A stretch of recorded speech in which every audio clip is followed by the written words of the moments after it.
so I was looking at some of the reasons why Bari Weiss decided to pull this report, and frankly, as a news editor, I completely understand where she's coming from.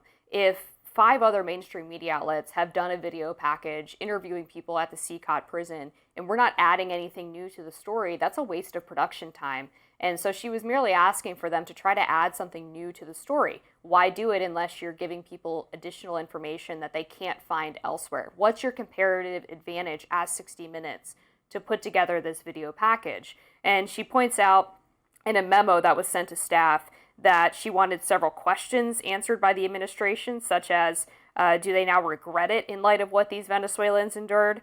She also says that they do not present the administration's argument at all about why they sent those Venezuelans to CECOT. She says we have Caroline Levitt's soundbite claiming they were evildoers, but isn't there much more to ask in light of the torture that we are revealing? Tom Homan and Stephen Miller don't tend to be shy. We should push harder to get those principles on the record. She also says the data we present paints an incongruent picture. Of the 252 Venezuelans sent to CECOT, we say nearly half have no criminal histories. In other words, more than half do have criminal histories. We should spend a moment explaining this. We then say that only 8 of the 252 have been sentenced in America for violent offenses, but how many have been charged? And the memo goes on to basically say, we are presenting this one-sided story. We don't really have the administration's perspective on this information that we're revealing.